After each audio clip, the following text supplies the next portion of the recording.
Hey guys, today's video is supposed to be autocross prep, but as you can see, I'm on the freaking highway and I'm broken down.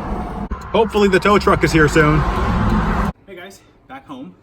I had to get the car towed. What happened was I was on the highway, power suddenly cut, car wouldn't turn back on. Like I said, I did get it towed home, and I'd like to give AAA a shout out and their fucking horrible response time. It took them 2 hours to get me a tow truck, and that was rather infuriating. So I'm a big believer in just starting with the basics, and I'm just gonna see what the volts are. Given though, I did have the emergency lights on, and it's 12.5, which is probably okay considering the E lights were on. So the next thing I'm gonna do is see if the car will just turn over and then take it from there. I should hear the fuel pump turn on and then it rotate, and then we'll take it from there, I guess. Again, low-hanging fruit. The fuel pump's not turning on. There's typically this audible like buzzing sound, and so the fuel pump doesn't have power, I'm assuming. And everything turns off when I turn the key.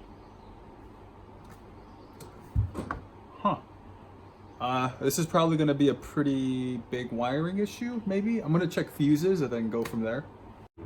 Alright, so just to be safe, I'm going to disconnect the battery and then put it on the battery tender. Following that, I'm going to pull the seat out and then start checking all the fuses. And the reason I'm going to pull the seat out is that all the fuses and all the wiring is behind the driver's side seat. So I got the car hooked up to the battery tender. The battery tender says it's about, I'm rounding now, but about 70% charged, which I guess isn't out of the question considering I was on the side of the road for close to 2 hours with the emergency lights on. So I'm gonna pull the seat out now and then start checking fuses. And we have access to everything. So we got the seat out. Now it's time to start checking fuses. And I'm really hoping it's one of them, because otherwise I'm gonna have to sit there and figure out what the hell came loose and this and that.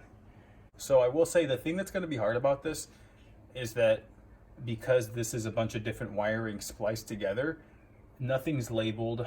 So it's gonna have to be a lot of back tracing and whatnot, and it's gonna be pretty time consuming.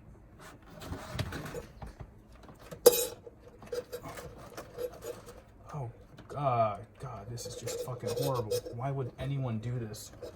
Like, I try to keep an upbeat attitude, but like, I wish I had a fucking, I need to go grab my tool to pull the vices out. I think I got one in Layla. So I got my little tool here to pull out the fuses. So, should make it easier. I mean, although they're always kind of a bitch to pull out. Come on. Why aren't you coming out? Yeah, maybe not. Oh, there you go. Oh, that was a pain. Just for the record, if you don't have one, get one of these, because these can be pains to pull. So I just wanted to show you guys some stuff I found. So this says fan switch on it, which I'm curious if that has anything to do with why my radiator fan switches didn't work. Found some other random tags, which this says like oil light on it. But even more disturbing, look at this. There's fucking trash under the wiring. Like, there is, well, I can't really take it out right now, but there's plastic trash under there, and then there's more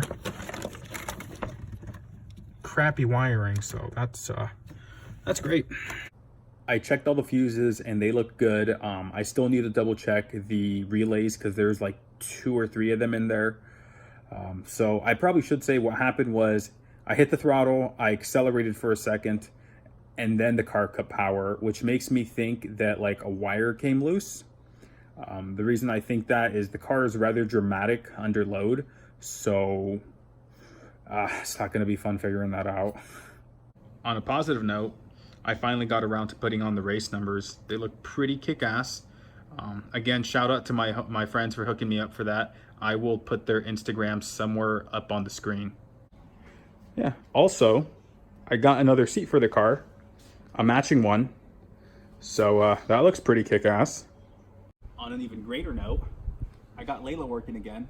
So to summarize my problems, they all started because this stupid bolt, the header snapped off. So what happened over time was the alternator wasn't being held in place, and then it became worn and eventually just broke. I already turned in the alternator for the core charge, but the pulley itself had a tremendous amount of play, which caused all my issues. And then I had to remove everything to get to it because I couldn't remove the alternator due to this bolt. Just to recap, I checked the fuses, they were all good. The battery seems to be good. I'm gonna check a couple relays, and then if that doesn't check out, I'm gonna start looking at the wiring and approach that whole issue. Although I'm not sure if I should just try to fix the problem right now and then redo the wiring later, because it will have to be redone, or just tear it all out right now and redo it. Anyways, I am a little tired of being in the garage, so what am I gonna do? I'm gonna prep this thing for an autocross event tomorrow. So the good news about Layla is that I already went through all the bolts and everything just to double check after the alternator. So all I have to do now is just switch out the tires.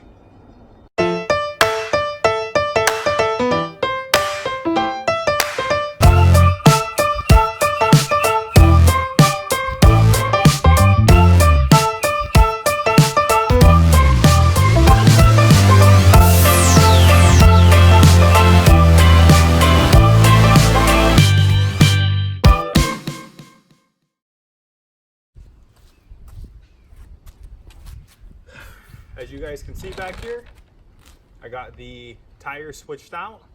So Layla's ready to autocross, and then hopefully, so the plan is tomorrow, autocross Layla, and then this coming weekend, diagnose the electrical issues that are going on with turbo.